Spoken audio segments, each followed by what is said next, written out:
সূরা জারিয়াতে আল্লাহ তাআলা বলেন, আমি ধ্বংস করেছিলাম এদের পূর্বে নূহের সম্প্রদায়কে, তারা ছিল সত্যত্যাগী সম্প্রদায়। সূরা জারিয়াত 46। সূরা নাজমে আল্লাহ তাআলা বলেন, আর এদের পূর্বে নূহের সম্প্রদায়কেও ধ্বংস করেছিলাম, তারা ছিল অতিশয় জালিম অবাধ্য। সূরা নাজম 52। সূরা হাদিদে আল্লাহ তাআলা বলেন, আমি নূহ এবং ইব্রাহিমকে রাসূলরূপে প্রেরণ করেছিলাম এবং আমি তাদের বংশধরগণের জন্য স্থির করেছিলাম নবুয়ত ও কিতাব, কিন্তু তাদের অল্পই সৎপথ অবলম্বন করেছিল এবং অধিকাংশই ছিল সত্যত্যাগী। সূরা হাদিদ 26। আল্লাহ কাফেরদের জন্য নূহ ও লূতের স্ত্রীর দৃষ্টান্ত পেশ করেছেন।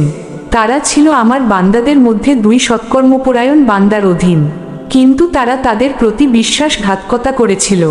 ফলে নূহ ও লূত তাদেরকে আল্লাহর শাস্তি হতে রক্ষা করতে পারেনি এবং তাদের বলা হলো, জাহান্নামে প্রবেশকারীদের সাথে তোমরাও তাতে প্রবেশ কর।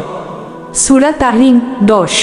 সহিহ বুখারী ও মুসলিম শরীফের আছে, উম্মে সালমা ও উম্মে হাবিবা রাই রাসূলুল্লাহ সাল্লাল্লাহু আলাইহি ওয়াসাল্লামের সামনে তাদের হাবশায় দেখে আসা মারিয়া নামক গির্জা এবং তার সৌন্দর্য ও তাতে স্থাপন করে রাখা পরিকৃতির কথা উল্লেখ করলে রাসূলুল্লাহ সাল্লাল্লাহু আলাইহি ওয়াসাল্লাম বলেন, তাদের নিয়ম ছিল তাদের মধ্যে সৎকর্মপরায়ণ কেউ মারা গেলে তার কবরের উপর তারা একটি উপাসনালয় নির্মাণ করত, তারপর তাতে তার প্রতিকৃতি স্থাপন করে রাখত।